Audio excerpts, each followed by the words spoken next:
On kan kameranya ya? Iya, Kak. On, sebentar. Hmm. Halo teman-teman semuanya, selamat malam. Apa apa kabar semuanya? Aku ini sebenarnya baru pertama kali ngelakuin kelas gambar online, jadi mohon maaf kalau misalnya ada kesalahan atau misalnya kurang jelas materi yang disampaikannya ya. Nanti kalau misalnya ada yang mau ditanyain di sela-sela penjelasan materi juga bisa, atau di akhir habis penjelasan materi juga bisa. Aku pengen baca dulu ini orang dari mana aja ya.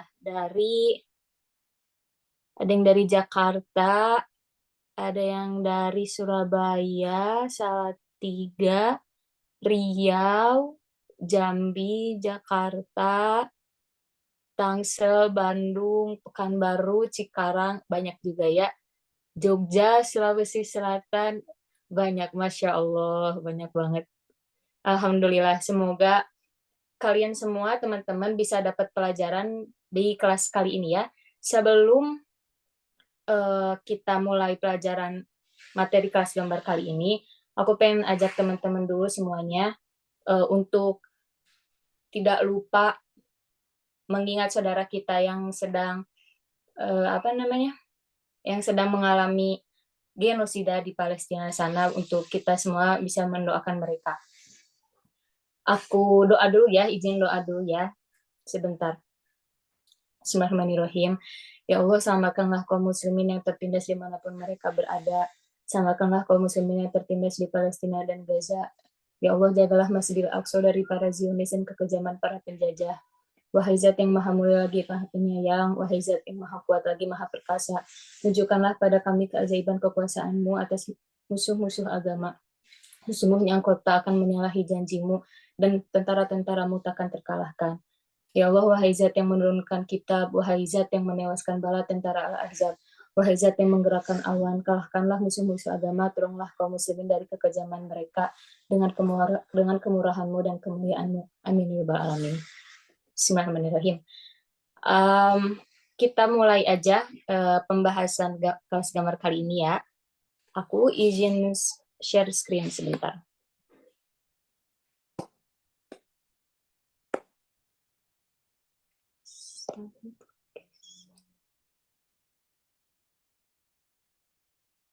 Hmm, ya, kelihatan teman-teman gak ininya, apa namanya, eh screen ininya, eh gambar apa namanya, gambar materinya kelihatan gak ya Kak Caca? Takutnya nggak kelihatan. Kelihatan, Kak. Kelihatan, sebentar ya. Bismillahirrahmanirrahim. Ini yang pertama, kelas gambar kita kali ini judulnya Creating Illustration Using Simple Tools. Membuat ilustrasi menggunakan uh, tools media yang simple, yang mudah. Pembahasan di kelas kali ini, aku fokuskan sama tiga pembahasan. Yang pertama, pembahasannya mengenai elemen karya seni. Yang kedua, cara bagaimana kita menyiapkan sebuah karya seni. Dan yang ketiga, cara kita bagaimana mendapatkan ide untuk membuat sebuah karya seni. Kita ke pembahasan yang pertama, elemen karya seni. Di dalam elemen karya seni itu ada 7 elemen. Pertama ada garis, kedua bentuk, ketiga wujud, keempat nilai atau value, kelima ada ruang, keenam ada warna, ketujuh ada tekstur. Aku jelasin dulu secara simpelnya ya, secara garis umumnya tentang elemen karya seni. Yang pertama yaitu garis. Garis. Garis ini adalah hal yang paling mendasar dalam sebuah karya seni. Karena dari garis ini di mana mulai asalnya sebuah gambar. Start awal dari sebuah karya seni. Ada banyak garis yang bisa digunakan dalam sebuah karya seni. Tapi secara umum garis itu dibagi kepada dua jenis. Ada garis lurus, tegak lurus, sama garis melengkung. Contohnya kayak gini ya. Kayak gini. Kalau ini, sebentar. Ini disebut sebagai garis lurus. Tegak lurus. Ini yang melengkung. Dari dua jenis garis ini akan muncul atau akan muncul berbagai jenis garis yang nantinya akan kita gunakan dalam sebuah karya seni. Dan itu tuh bisa terbuat dari satu jenis garis tegak lurus saja atau garis melengkung saja. Contoh kalau misalnya dari garis tegak lurus aja kayak gambar kotak gini ya. Ini terdiri dari garis tegak lurus. Kalau yang melengkung kayak gini, nah kayak gitu ya. Atau misalnya mix dari keduanya. Misalnya gini. Gini. Sebentar. Atau gini. Nah gitu. Atau misalnya gini. Nah, kayak gitu ya. Itu dari penjelasan mengenai garis. Terus yang kedua ada bentuk. Bentuk itu adalah semua hal yang kita lihat di sekitar kita yang mendefinisikan sebuah objek. Misalnya kayak bentuk kotak, bentuk segitiga. Bentuk itu tuh kumpulan dari garis-garis yang tadi udah aku jelasin. Jadi kumpulan garis itu kayak yang tadi tegak lurus, jadi bentuknya kotak atau segitiga. Bentuk itu dibagi ke dua jenis, ada yang geometrik, ada yang organik. Geometrik itu yang ini disebutnya kotak, ini disebutnya segitiga, ini disebutnya bulat. Dan ada yang garis organik. Organik itu yang nggak ada nama baku untuk garis tersebut, kayak misalnya garis yang tadi aja, garis misalnya kita bikin garis gini ya, nggak ada namanya, kecuali kalau misalnya kayak gini, ini awan, ada namanya. Tapi kalau organik itu garis yang atau bentuk yang terbuat tanpa ada nama baku yang mengkhususkan bentuk tersebut. Terus yang ketiga selanjutnya ada wujud. Wujud itu biasanya berbentuk 3D. Dari bentuk yang tadi yang kotak biasa itu dibentuk menjadi sebuah wujud yang kayak gini. Nah itu biasanya berbentuk 3D kalau wujud. Gak ada penjelasan yang lebih khususnya. Gak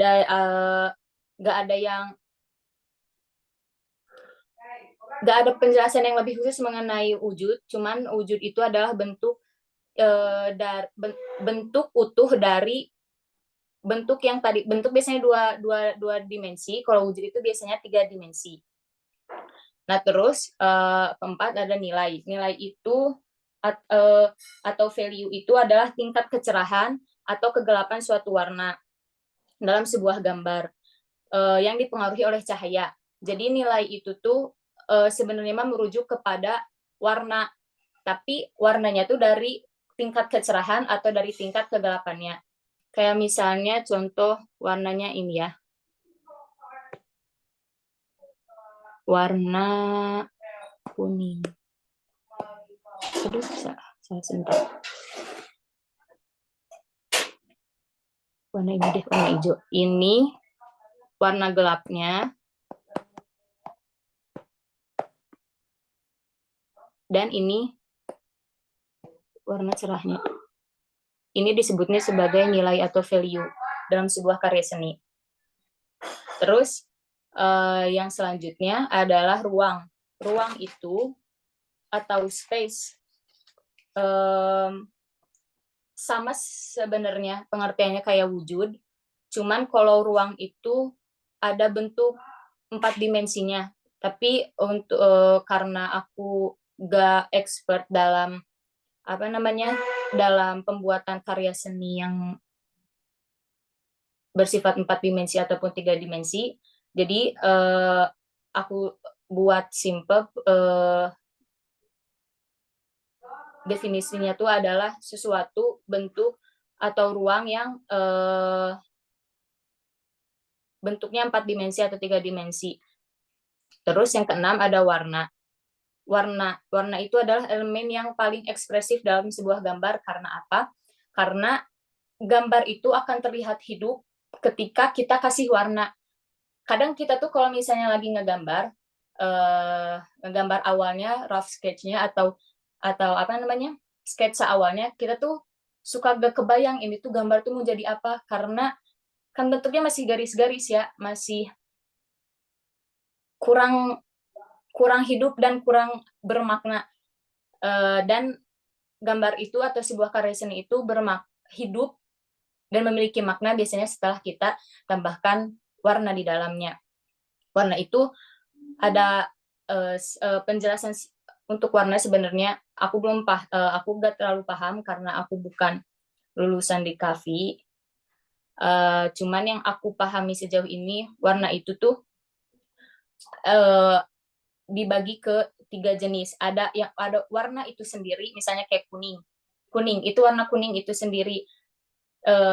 Terus ada jenisnya tuh ketika warna kuning itu bercampur dengan terang atau gelap ketika si warna kuning itu mendapatkan cahaya. Ketika si warna kuning mendapatkan cahaya, otomatis si warna kuning itu tuh jadi lebih muda, kelihatannya lebih cerah. Tapi ketika jauh dari cahaya atau terhalang oleh cahaya, maka kuning itu menjadi warna kuning gelap. Dan jenis ketiga dari warna itu dilihat dari tingkat kecerahan atau kemurnian warna. Balik lagi sama tadi, adanya faktor cahaya yang mempengaruhi si warna itu sendiri. Warna itu, spektrum warna itu pada dasarnya ada 6. Ada warna merah, oranye, kuning, hijau, biru, dan ungu. Tapi warna primernya ada 3, merah, kuning, biru. Terus yang ketujuh ada tekstur. Tekstur itu adalah permukaan dalam sebuah karya seni. Sesuatu yang kita bisa rasakan ketika karya seni tersebut itu berbentuk fisik, kayak misalnya 3D-nya 3D fisik, kayak misalnya kayak gini, kayak botok. Misalnya kita contohkan ini tuh adalah karya seni, ini tuh bisa disentuh teksturnya kayak gimana tuh, ada garis-garis bisa kita sentuh. Atau tekstur itu adalah sugesti ketika kita melihat suatu karya seni, oh ini kayaknya kalau dipegang kayak gini deh rasanya, kayaknya ada yang bergerinjil kayak gitu. Jadi tekstur itu bisa yang kita rasakan secara langsung ketika karya seninya itu ada dalam berbentuk fisik, atau yang kita pikirkan karya seni ini itu akan seperti apa nih kalau dipegang kayak gitu. Jadi elemen karya seni itu ada 7 ya, yang tadi udah dijelasin: garis, bentuk, wujud, nilai, ruang, warna, dan tekstur. Dan dari ketujuh elemen karya seni ini, yang paling ekspresif atau paling memberikan pengaruh adalah warna. Karena warna itu mostly bisa dikatakan sebagai apa ya, sebagai jiwa si pembuat karya seni itu, kayak karakter dari ilustrator tersebut yang ngegambar. Kita tuh bisa terkadang menilai karakter seni atau style karya seni dari ilustrator itu dilihat dari warnanya. Ada kan gambar yang warnanya tuh hangat, warm gitu. Ada yang cool tone warnanya tuh. Biasanya kalau gambar-gambar yang hangat tuh karya seninya penuh dengan warna hijau, oranye, kuning, dan biasanya tuh gambarnya tuh yang bernuansa outdoor. Kalaupun itu bernuansa indoor, pasti ada elemen-elemen cahaya yang akan membuat si warna itu tuh hangat gitu. Kalau misalnya cool tone biasanya karya seninya tuh didominasi oleh warna-warna yang kayak warna biru, merah, merah maru, merah gelap, terus orangenya orange yang tua. Tapi biasanya kalau cool tone itu didominasi sama warna biru, hitam, abu, kayak gitu. Itu tentang elemen karya seni. Selanjutnya ke apa saja yang harus disiapkan ketika kita akan membuat sebuah karya seni. Yang kita harus siapkan dalam sebuah karya seni atau gambar sebenarnya adalah konsep gambar. Secara keseluruhan itu konsep gambar. Konsep gambar itu meliputi apa saja? Meliputi ada jumlah karakter atau jumlah orang, ciri khas karakter atau ciri khas si orang yang ada dalam gambar itu, terus background gambarnya akan dibuat seperti apa, komposisi warnanya akan ada warna apa saja, dan ornamen-ornamen yang mendukung gambar tersebut. Apa aja yang harus disiapkan dalam sebuah gambar tuh, misalnya contohnya kita tuh kamu buat apa ya, misalnya gambar ruangan belajar TK yang di dalamnya ada anak-anak TK. Itu disebutnya konsep gambar. Secara keseluruhan kita akan membuat gambar anak-anak di kelas TK. Maka kita harus menentukan jumlah karakternya mau ada berapa di dalam gambar ini. Jumlah orangnya mau ada berapa, kita let's say 5 orang misalkan. 5 orang siswa dan 2 orang guru, berarti 7 orang atau 7 karakter. Lalu dari 7 orang karakter tersebut, kita tentukan ciri khasnya tuh ada apa aja. Biasanya kalau murid model baju perempuannya rok atau misalnya ada pita, dan model baju murid laki-lakinya tuh ada dasi. Gurunya tuh pakai pakaian khas guru, ada yang berjilbab, ada yang enggak. Itu kita tentukan ciri khasnya mau kayak gimana. Karena ketika kita punya konsep gambar dan kita menentukan jumlah orang, jumlah karakter, ciri khasnya, itu tuh sangat membantu dalam proses pembuatan rough sketch, sketsa awal. Terus udah gitu kita tentuin juga backgroundnya. Backgroundnya kita mau kayak gimana. Berarti karena kita mau bikin gambar kelas anak TK, maka backgroundnya itu adalah background kelas TK yang penuh dengan gambar bunga-bunga, misalnya buah-buahan, angka, huruf, dan lain sebagainya. Dan tentu kalau kelas TK itu pasti harus rame gitu. Jangan yang polos, hanya ada jendela, tembok, misalnya jadwal piket kayak itu kan beda. Itu kelas SD, SMP, SMA. Terus berpengaruh juga sama komposisi warna. Karena kita mau bikin gambar TK, anak TK kelasnya, maka komposisi warnanya tuh kalau TK tuh ciri khasnya colorful. Semua warna itu ada, dari mulai warna biru, merah, kuning, hijau, pink, ungu, dan lain sebagainya itu harus ada. Tinggal nanti kita pintar-pintar mengkomposisikan gambar mana, warna apa yang akan mendominasi di gambar ini, yang membuat gambar anak TK ini tuh terlihat kesan TK, kesan anak-anaknya tuh terlihat muncul. Jadi gambarnya tuh bernyawa. Terus ada ornamen-ornamen yang disiapkan, ornamen-ornamen misalkan kayak gini. Kadang kita tuh gak kepikiran sama ornamen-ornamen kecil yang ada di dalam suatu gambar. Ruang TK, kelas TK anak, berarti biasanya ada mainan Lego, buku-buku kecil, mainan-mainan kecil, boneka, terus apalagi ya di kelas TK itu. Oh ini mainan-mainan huruf, angka, itu tuh harus kita sisipkan di gambar agar gambar anak TK dan kelasnya itu hidup kayak gitu. Kemudian kita lanjut ke cara mendapatkan ide. Gimana sih caranya kita mendapatkan ide dalam sebuah karya seni atau dalam sebuah gambar, ada banyak sekali yang bisa kita jadikan sumber ide. Ini ada daftar listnya, beberapa yang biasa aku pakai kalau misalnya aku lagi stuck atau lagi butuh konsep buat gambar. Pertama ada dari Pinterest dan Instagram. Pinterest itu salah satu aplikasi yang paling berpengaruh dalam proses aku belajar menggambar, karena di dalamnya tuh gudangnya bahan-bahan ilustrator. Termasuk Instagram, tapi paling banyak tuh Pinterest, karena di Pinterest tuh bahan-bahannya banyak tersedia. Kalau misalnya di Instagram itu udah jadi gambar yang utuh gitu.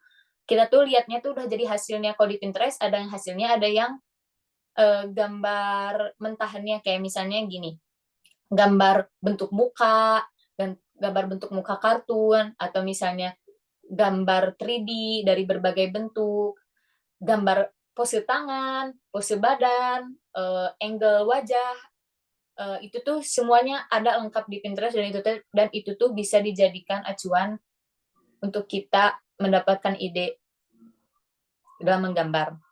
Terus dan selanjutnya ada hari-hari perayaan di kalender. Hari-hari perayaan besar di kalender itu tuh bisa jadi sumber kita mendapatkan ide, karena kadang kita tuh gak kepikiran kalau misalnya hari hari guru sedunia, hari ibu kayak sekarang, hari ibu, hari pendidikan, hari pahlawan, itu tuh bisa kita jadikan acuan ide untuk kita menggambar. Jadi nanti kita menggambar sesuai hari-hari hari-hari besar yang ada di kalender. Terus ada dari story influencer. Nah, ini story influencer itu eh, salah satu sumber ide yang sangat apa ya? Sangat mempengaruhi aku dalam menggambar selain Pinterest.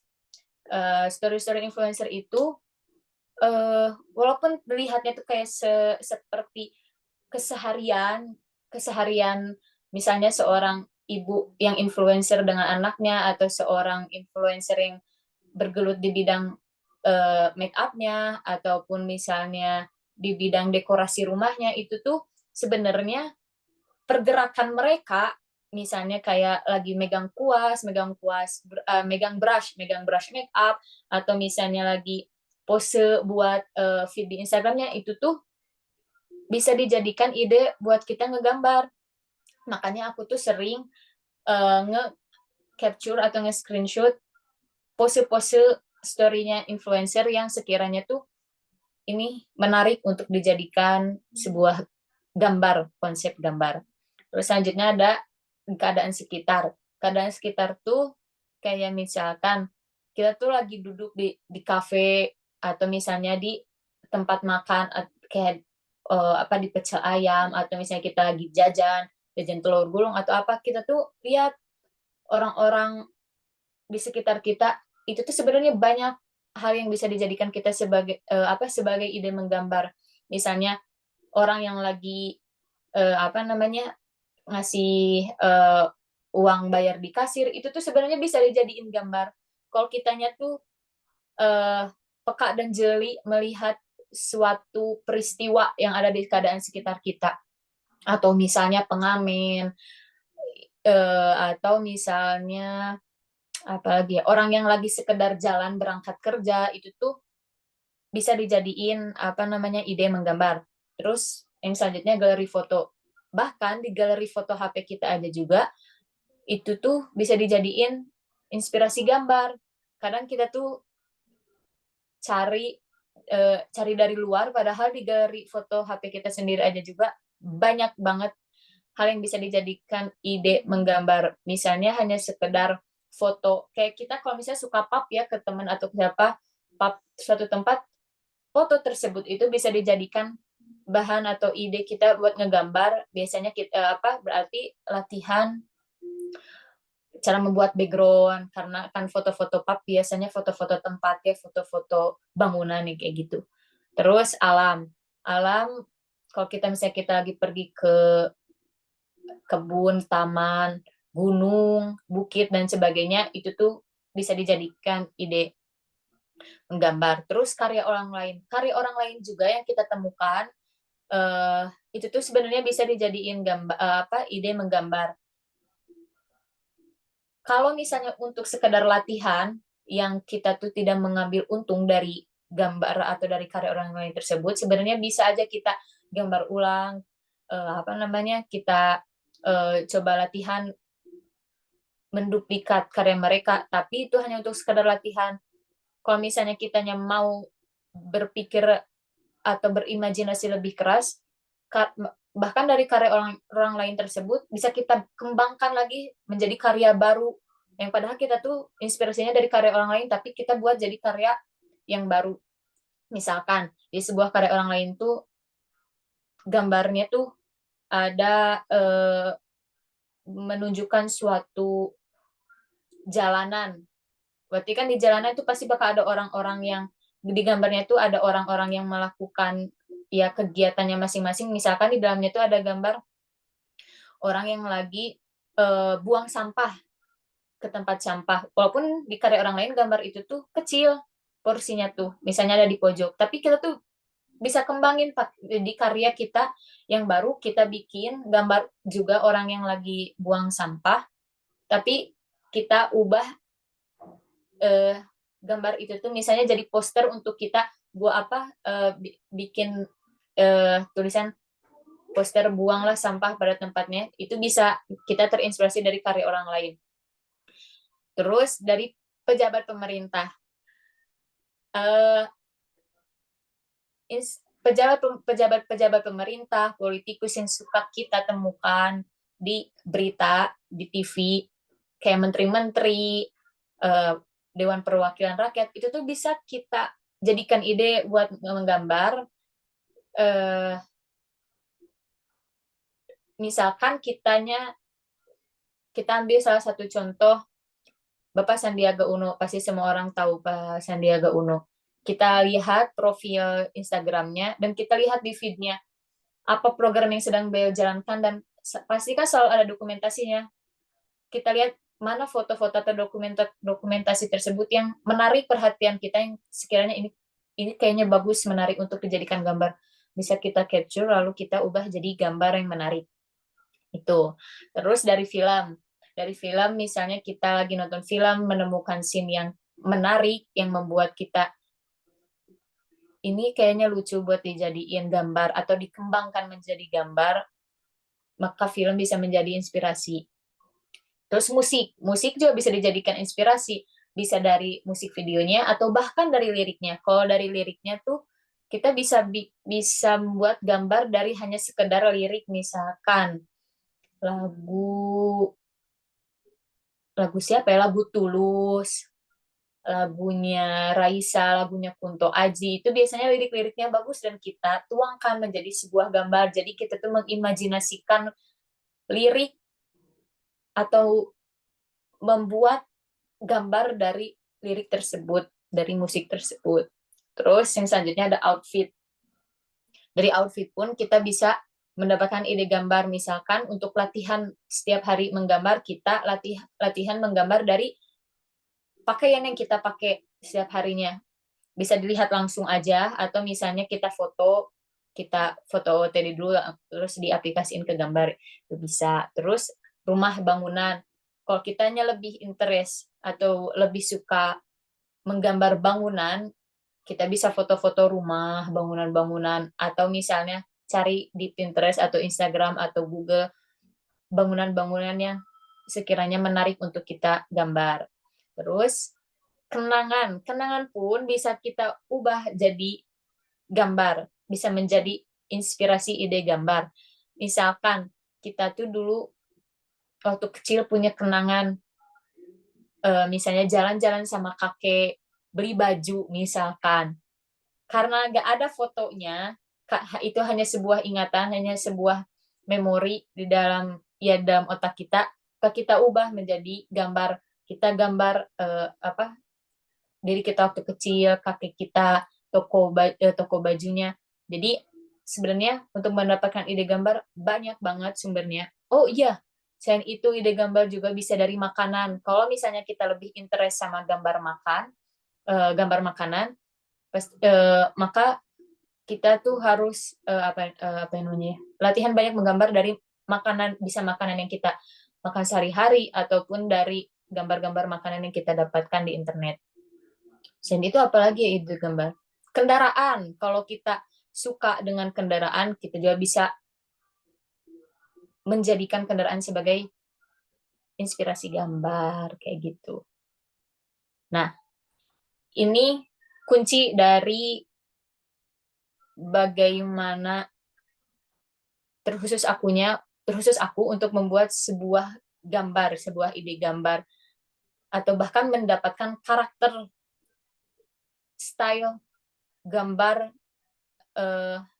ala It's Aisyah. Itu kuncinya adalah di keyword atau kata kunci, especially in English, terutama kata kunci yang menggunakan bahasa Inggris. Kenapa kata kunci ini tuh menjadi kunci dari bagaimana aku mengembangkan atau belajar mengembangkan sebuah gambar? Itu tadi makanya kenapa aku buat Pinterest itu menjadi ide paling pertama yang aku dapatkan, sumber ide yang paling pertama, karena kata kunci di Pinterest itu terutama dalam bahasa Inggris tuh membuka sebagai jalan atau gerbang, membuka bahan-bahan gambar ilustrasi yang bisa aku jadikan inspirasi. Misalkan, gimana contohnya? Apa maksudnya keyword atau kata kunci ini? Bagaimana kata kunci itu bisa membantu kita dalam latihan menggambar atau mengembangkan skill gambar kita atau bahkan menemukan style gambar kita. Jadi hal yang paling pertama aku research adalah karena menggambar itu tadi. Pertama, dalam menyiapkan gambar itu, konsep gambarnya tuh jumlah karakter otomatis, jumlah karakter, jumlah orang, maka yang hal yang paling dikhususkan paling pertama aku siapkan itu orangnya, gambar orang. Aku langsung search-nya tuh di Pinterest pasti face shape drawing atau face shape drawing cartoon. Pasti setelah itu di search di Pinterest akan muncul banyak banget bentuk-bentuk wajah kartun, dari bentuk wajah kartun yang bulat, dari yang bahkan kotak atau yang oval, itu tuh banyak banget. Dari mulai bentuk wajah, angle-nya, kanan, kiri, tegak, ke atas, ke bawah, itu tuh banyak banget. Bentuk-bentuk wajah tersebut tuh aku jadikan acuan untuk aku menggambar, misalkan gambar kartun wajah yang tadi konsep gambar anak TK. Ketika lagi lihat samping, memperhatikan guru guru TK menjelaskan suatu pelajaran. Pasti aku carinya face shape, bentuk wajah yang angle-nya tuh ke samping. Itu tuh banyak banget di Pinterest. Kalau misalnya kita tuh buka keyword-nya tuh, searching-nya tuh sesuai kata-katanya tuh, kata kuncinya tuh. Maka pasti aku gunakan bentuk kartun yang samping. Akan ada banyak pilihan bentuk wajah di Pinterest. Kamu tuh bisa coba satu-satu mana bentuk wajah yang kayaknya tuh kamu banget gitu, yang kamu suka. Karena kan ada biasanya wajah kartun tuh ada yang bener-bener bulat gitu ya wajahnya tuh, ada yang agak memanjang oval. Itu tuh tinggal kamu cari aja senyamannya kamu, mana yang paling kamu suka. Terus udah gitu, selain wajah, pose tangan. pose tangan itu tuh karena aku sebenarnya kesulitan nih untuk membuat pose tangan, pasti aku searching di Pinterest hand gesture pose drawing. Aku tuh pasti selalu membuat kata kunci di akhirnya tuh pasti pakai tambahan kata drawing atau drawing cartoon. Nanti akan muncul banyak banget apa namanya gestur tangan yang bisa kita jadikan acuan untuk menggambar. Terus udah gitu tangan, badan pun sama. Eh, Biasanya kalau badan tuh aku includekan apa dalam satu kata kunci. Misalkan kita tuh mau apa karena mau gambar gambar anak TK yang nyamping lagi apa namanya mendengarkan penjelasan guru, otomatis posenya kan samping ya, menyamping. Aku tuh kata kunci yang ditulis di Pinterest tuh untuk mendapatkan posenya tuh pasti side pose reference, referensi pose samping. Itu tuh banyak, ada yang kartun, bahkan yang foto asli aja, foto shoot orang gitu, foto asli itu bisa dijadikan acuan untuk kita menggambar.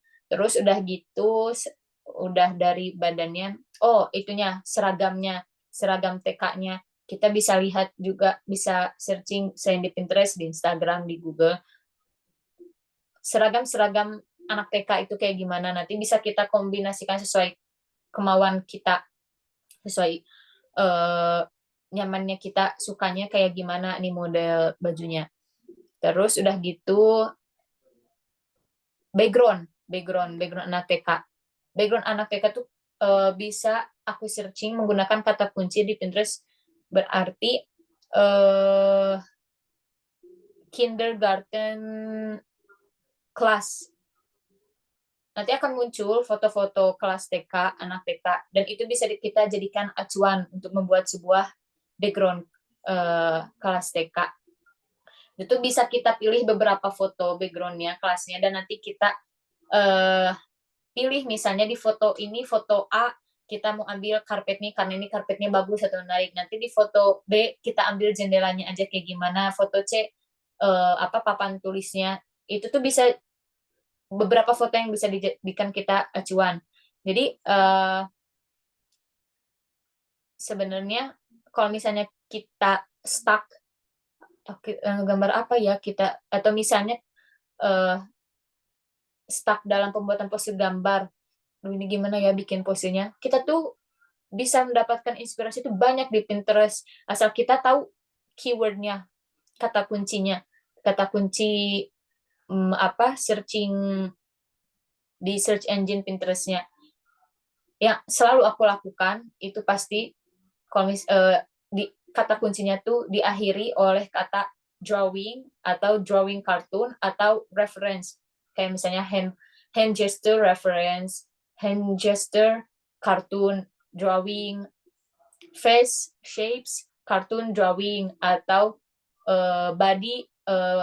body pose reference drawing cartoon, atau body pose reference. Itu tuh pasti kita bakal banyak dapat inspirasi biar kitanya gak stuck gimana nih kita mengaplikasikan suatu imajinasi kita dituangkan menjadi sebuah gambar. Karena dulu tuh sebelum aku tahu kata kunci ini tuh, aku tuh kesusahan buat nyari ide gambar dan buat mengeksekusi imajinasi aku menjadi sebuah gambar sebelum aku tahu kata kunci ini. Terutama harus menggunakan bahasa Inggris. Biasanya kalau bahasa Inggris tuh akan banyak sumbernya, akan banyak nanti gambar-gambar yang muncul yang akan membantu kita dalam menggambar. Kalau misalnya kita search-nya pakai bahasa Indonesia, itu tuh biasanya sedikit, karena judul-judul yang dibuat tuh ilustrator kebanyakan pakai bahasa Inggris. Jadi kalau bisa gunakan kata kuncinya tuh selalu berbahasa Inggris biar kita tuh dapat banyak inspirasi, contoh-contoh gambar lebih beragam kayak gitu. Sebentar ya. Nah, Kayak gitu teman-teman, pembahasan kelas gambar eh, kali ini. Tadi 3 ya, eh, elemen elemen-elemen apa saja yang ada di karya seni. Yang kedua, bagaimana cara kita menyiapkan suatu gambar. Ketiga, bagaimana cara kita mendapatkan sebuah ide gambar. Kalau misalnya ada pertanyaan, bisa ditanyakan langsung pakai suara ya, atau di kolom Q&A. Oke, halo Kak Isa. Untuk materinya udah selesai ya? Iya, udah. Oke, baik. Masuk ke sesi Q&A. Teman-teman kalau misalnya ada yang mau ditanyakan seputar kelas hari ini, nah boleh banget langsung ditanyakan di kolom Q&A gitu ya. Coba. Oke, ini mau Kak Isa sendiri yang langsung jawab pertanyaannya atau Boleh, mau dibacain? Oke, boleh. boleh silakan. Ya, siap ya. Em, ini dari Kak, sorry, aku baru banget mau terjun atau belajar gambar digital. Yang aku mau tanyakan, seberapa pengaruhnya bakat menggambar dalam belajar gambar digital, karena aku gak punya bakat. Lalu apa saran kakak bagi pemula seperti aku yang minat besar banget dalam belajar gambar digital, baik buat hobi atau freelance ke depannya? Em, Sebenarnya memang setiap hal itu tuh, atau setiap bidang itu, kita tuh punya apa ya, punya bakat yang emang kita bawa dari kecil secara natural, yang udah ada gitu di diri kita.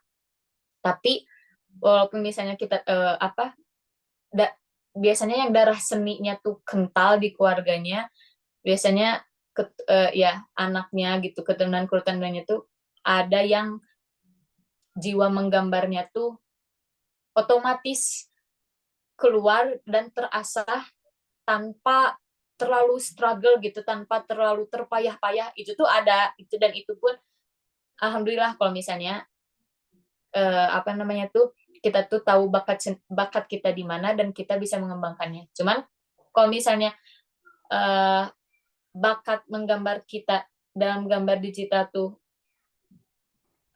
apa ya, kayak tadi pertanyaannya, gak katanya karena gak punya bakat, terus saran buat pemula, sebenarnya eh, kita tuh bisa asah bakat tersebut, walaupun mungkin prosesnya tuh akan berbeda setiap orang, akan berbeda dari tingkat ke apa ya, dari tingkat kestrugglannya. Untuk yang udah naturally born, apa dia tuh pintar, jago menggambar, pasti tidak akan terlalu mudah, tidak akan terlalu sulit, walaupun pasti menghadapi kesulitan, tapi pasti akan dilewati dengan mudah. Tapi kalau yang kitanya belum banyak, belum terlalu muncul bakatnya, tapi kitanya mau, ada kemauan, ya kita otomatis harus lebih banyak lagi latihan menggambar.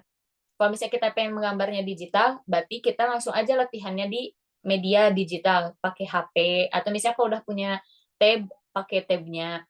Atau sebenarnya nggak usah kita, "Kak, aku belum punya tab, belum punya iPad, tapi aku pengen gambar." Ya udah gak apa-apa, pakai aja HP. HP tuh apa namanya, bukan menjadi penghalang kita gak ngegambar karena kita gak punya tab dan pen, enggak. Aku pun belajar menggambar tuh digital menggunakan HP dulu awalnya.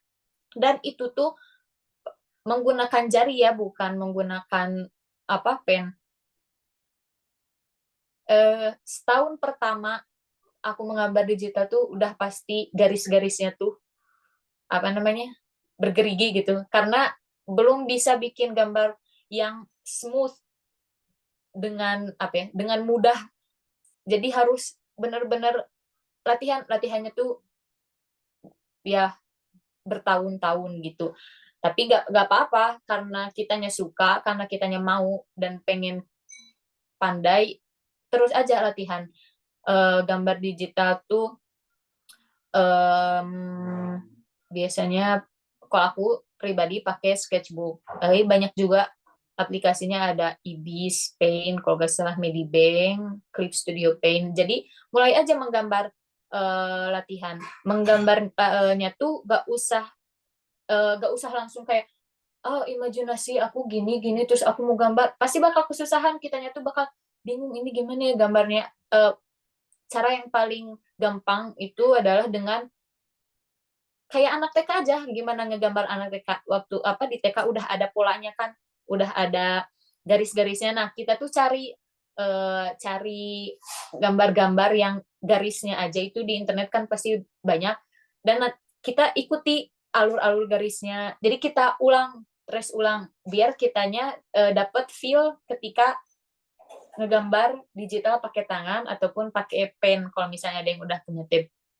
Ikuti aja dulu, jangan langsung kayak, oh, aku pengen gambar ini apa, langsung yang cahayanya gini, cahayanya hidup, terus banyak banget detail-detail, nggak usah.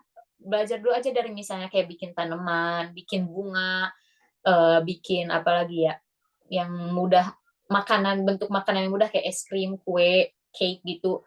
Jadi latihannya tuh dari yang garis-garis dulu, nanti udah gitu, udah nemu nih feel-nya, langsung nanti ke coloring, pewarnaan, nanti ke finishing. Gimana cara kita mempoles gambar akhir kita jadi gambar yang udah jadi itu, dilihat sama kita apa nih ya, kayaknya kurang apa nih yang kayaknya bagus buat ditambah kayak gitu. Jadi latihan aja dulu, dari mulai latihan garis, baru nanti ke step selanjutnya apa namanya, mewarnai, terus udah gitu ke finishingnya kayak gitu. Semoga menjawab ya. Terus ini ada selanjutnya, Assalamualaikum, selamat malam, Kak, izin bertanya, ini nanti dituangkan pada aplikasi apa ya? Eh, Kebetulan karena aku tuh pakainya sketchbook di gambar, di apa, aplikasi gambar di HP, jadi nanti tuh aku akan praktek menggambar sebagai informasi juga buat teman-teman di kelas selanjutnya menggunakan HP dan jari di aplikasi sketchbook. Jadi nanti teman-teman kalau misalnya ada yang mau ikut, bisa dari sekarang download aplikasinya di Play Store, download sketchbook, latihan mulai belajar menggambar dari sana. Kayak gitu. Terus ada lagi, Kak, rekomendasi aplikasi dan brush yang digunakan dalam membuat ilustrasi melalui Android. Tips rekomendasi hashtag atau caption yang mendukung untuk postingan. Rekomendasi aplikasi dan brush yang digunakan. Aplikasinya tentu aja karena aku pengguna sketchbook, pasti aku akan merekomendasikan sketchbook. Tapi banyak juga aplikasi yang lain, Medibank, Ibis Paint, Clip Studio, Clip Studio Paint, itu senyamannya teman-teman aja. Tapi untuk aku pribadi sendiri, aku suka pakai sketchbook yang ada di Play Store. Dan brush. Nah, pemilihan brush. Brush juga sebenarnya ya, sejauh ini dari awal aku belajar menggambar digital, brush tuh sebenarnya nggak ada, bukan nggak ada, gimana ya, nggak ada brush yang tertentu digunakan untuk gambar tertentu. Jadi kayak harus plok ketiplok, kalau brushnya ini harus dipakai buat gambar ini. Misalnya ini brush A buat gambar rumput, maka ketika kita menggambar rumput harus selalu menggunakan brush itu. Enggak. Brush itu bahkan menjadi salah satu ciri khas style gambar kita. Kita biasanya pemilihan brush itu, ketika aku pertama kali menggunakan aplikasi menggambar, aku pasti explore sama semua brush yang ada di aplikasi tersebut, di-explore, oh gini, brush ini tuh, oh gini hasilnya. Ketika ditarik garisnya gini, oh nanti brush ini kalau misalnya dibuat garisnya melengkung, kayak gini hasilnya. Semua brushnya itu aku cobain. Dan nanti itu pasti bakal ada brush yang langsung ngeklik di hati kita tuh. Jadi gimana ya, kayak ini brushnya aku suka. Maka brush yang kita suka itu, kita kita pin gitu, kita ingat-ingat, ini nih brush yang nanti pasti aku akan pakai buat gambar. Nanti cari-cari lagi, kok pasti minimal tuh ada 3 brush yang kamu tuh pasti suka di dalam aplikasi. Brush itu bisa dipakai buat semua jenis gambar, gambar rumput, mau gambar bangunan, mau gambar apalagi gambar orang, itu brushnya bisa dipakai. atau bahkan nge-fill in warna pakai brush itu bisa aja. Dan itu tuh nanti tuh bakal jadi ciri khas style gambar kamu kalau kamu udah nemuin brush yang disuka. Tapi untuk nanti brush apa yang aku suka secara spesifik di aplikasi Sketchbook, nanti di kelas selanjutnya ya, itu nanti aku pasti jelasin brush mana aja yang aku suka pakai. Kayak gitu. Terus selanjutnya Kak, saran spesifikasi buat device belajar graphic design kira-kira kayak gimana? Aduh, aku tuh sebenarnya kurang kurang paham sama spesifikasi kayak gini. Cuman kayaknya gimana ya? Kalau dari pengalaman aku, dulu tuh aku gambar pakai HP Vivo, pasti resolusi hasil gambarnya tuh mengikuti spesifikasi HP Vivo itu dengan range harga HP Vivo itu sendiri pasti nggak akan sebagus misalnya iPhone atau misalnya Samsung. Tapi nggak ada halangan, nggak jadi halangan, tetap aja bisa dipakai buat menggambar. Cuman untuk spesifikasi yang sekarang aku pakai HP tuh di HP Samsung resolusi yang paling tinggi yang bisa aku dapetin tuh sampai 10.000 pixel kalau nggak salah. Jadi itu lumayan, itu sangat sebenarnya sangat bagus buat gambar. Jadi nanti gambarnya tuh hasilnya tuh kalau dicetak nggak akan pecah kayak gitu. Jadi sebenarnya karena spesifikasi buat device belajar apapun bisa spesifikasi apapun bisa, nggak ada, jadi nggak ada halangan. Kalau spesifikasinya kayak gini, range harga HP-nya segini, berarti nggak bisa, nggak kayak gitu. Jadi bisa apa aja buat dipakai belajar, itu bisa apa aja. Salam dari Malaysia. Insya Allah mau nanya, adakah perlu untuk menggunakan iPad untuk mulai berilustrasi? Karena selalu kan usaha yang menggunakan Procreate dan Up itu cuma ada di Apple Store. Iya, um, iya sih. Uh, aku pun dulu sebelum mahir menggambar digital itu tuh uh, sugesti atau misalnya ya sugesti aku tuh atau pikiran aku tuh pasti gini, ilustrator harus pakai iPad, harus pakai pen, dan harus pakai Procreate. Itu tuh apa ya, mimpi mimpi para ilustrator, karena ketika kita udah pakai Procreate kita berarti udah mencapai puncak gitu dari dari proses kita belajar menggambar digital. Tapi sebenarnya enggak, kita pakai HP aja juga bisa. Bahkan gambar yang kita harus detail pun bisa digunakan menggunakan HP. Jadi sebenarnya nggak perlu harus pakai iPad dulu, harus nunggu punya iPad dulu nabung terus harus pakai Procreate, nggak, pakai HP aja. Kalau kita apa ya, kita tuh memaksimalkan apa yang kita punya untuk menjadi sesuatu yang maksimal gitu. Device apapun yang kita punya, pakai itu dan gunakan semaksimal mungkin gitu. Jadi gak usah menunggu untuk pakai iPad atau pakai Procreate. Tapi kalau misalkan bisa, kalau ya punya dan udah ada, kamu bisa latihan pakai iPad kayak gitu. Rekomendasi aplikasi gambar untuk Android apa? Oh ya tadi ya yang udah dijawab. Kalau aku pribadi pasti rekomendasiin Sketchbook, tapi ada juga yang lain, Ibis Paint, Medibank, apalagi Clip Studio. Terus terima kasih Kak Sultan. Saya mau tanya Kak, tips untuk saya yang belum pernah gambar karakter kartun, step-stepnya gimana ya Kak? Terima kasih. Ya, yang tadi itu yang aku apa namanya?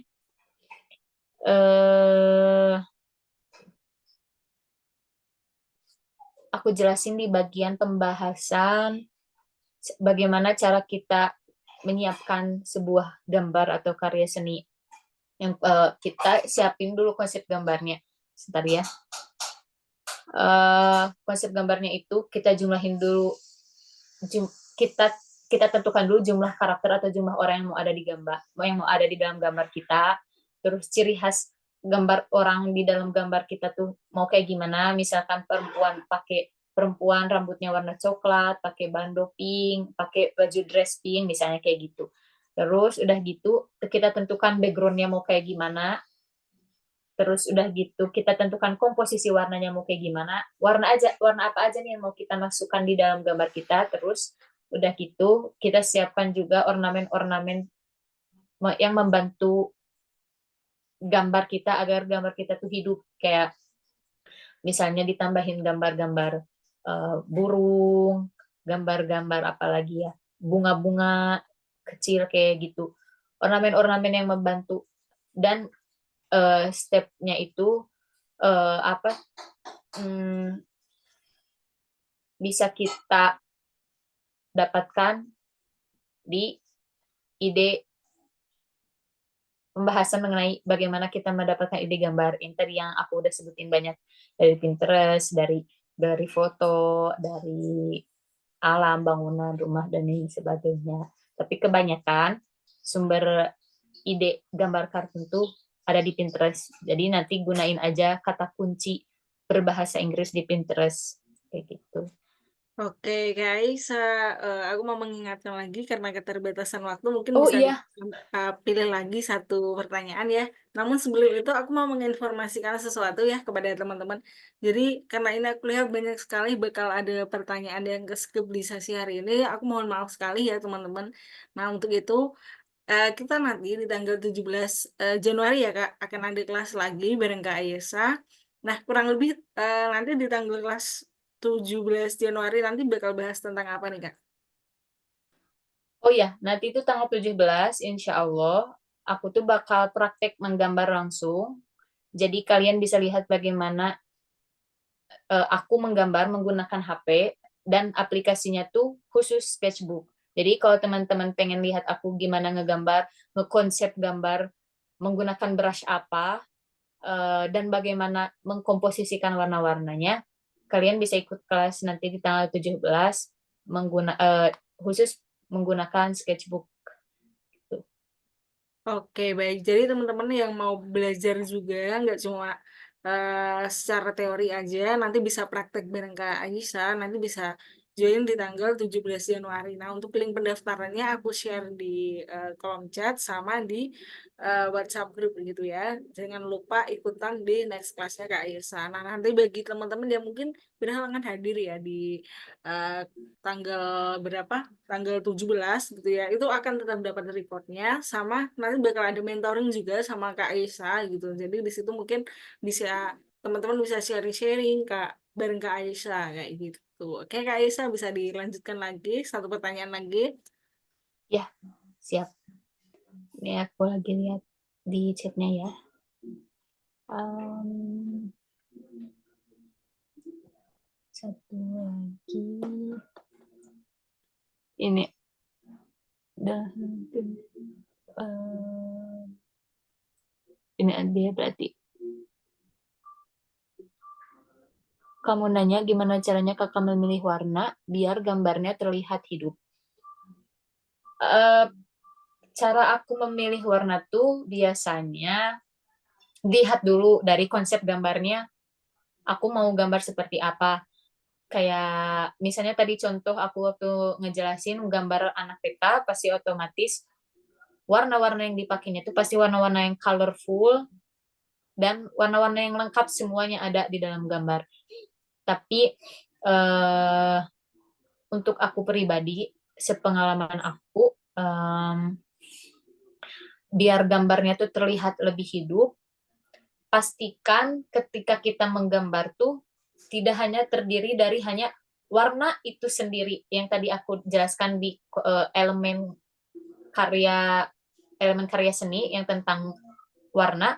Pastikan di dalam warna itu tuh kita tuh kalau misalnya gambar pohon ya, misalnya gambar gambar pohon apa yang batang pohon coklat dan gambar pohon rindang kayak gitu, pastikan bukan hanya warna hijau aja di sana, tapi ada warna hijau yang gelapnya, ada warna hijau yang mudanya, dan juga biasanya kalau untuk membuat uh, warna dalam pohon itu tuh, gambar pohon itu tuh lebih hidup, aku tambahkan warna kuning di sisi-sisinya. sisi-sisi